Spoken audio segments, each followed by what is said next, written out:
Cops were screaming at me, hands on the steering wheel, what are you doing here? Flashlights, everything. I thought my life was gonna change. I was going to jail. People who grow up with not having much, you're forced to become resourceful. You're forced to be creative. I used to always figure out ways to be able to make extra income. Getting my friends together to go and shovel snow with all our neighborhood. Someone ended up noticing that I was doing that and hustling, and they said, hey kid, why don't you take this ounce of weed? Let me see what you can do with it. I was able to sell that ounce in a day and a half. Next thing I know, I'm getting ounces and ounces of drugs to hustle for my school. I felt powerful. I thought I was like, man, I got money coming in now. I'm hustling, people are coming to me.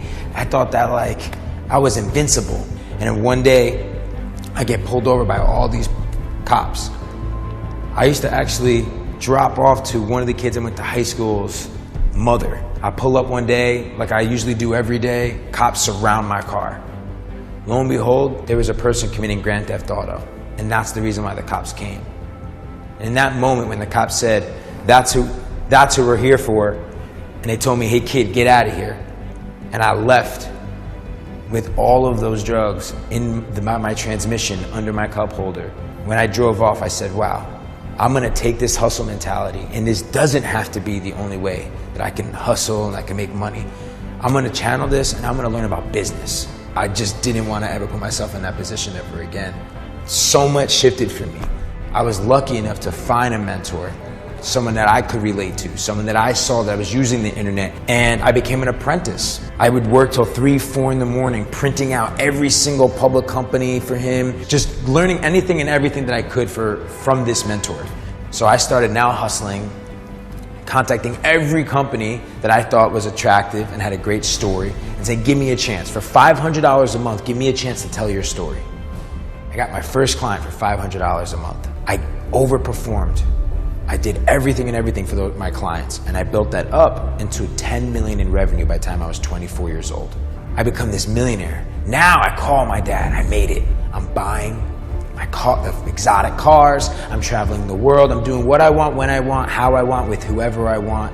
I thought I was invincible again. So I was up $20 million in my account. Market crashes and the stock crumbles. I lost all of that money, and that's when I learned about my ego. I had to sell my cars, I had to worry about taxes, I had to move. I cried, I was depressed, I wouldn't talk to my friends. What the hell do I do next? So my mother tells me a story of how when she immigrated here with my grandparents, she was the oldest sibling of 5. They lived in a studio apartment here, and that apartment caught on fire. And my mother was walking home from school, ran home. Luckily, everybody was okay, but my whole family lost everything but the shirts on their back. My mother told me that when she was 15 years old, she had to take a train to Canal Street in New York City in the middle of the winter, just so that she can help people that were selling things on stands to make a little bit of money for my grandparents. And she was like, if I was able to go through that and then put this roof over you and your sister's head, that all can be taken away from you, but they'll never take this, they'll never take this, they'll never take your heart, they'll never take your drive. You can do it again. Most entrepreneurs are worried about making it. And when you make it and then you lose it, getting back up was one of the hardest things I've had to do in my entire life. Throughout your life, when something like that happens, the unexpected happens, those scars won't make us. Those scars, that pain is what allows you to grow.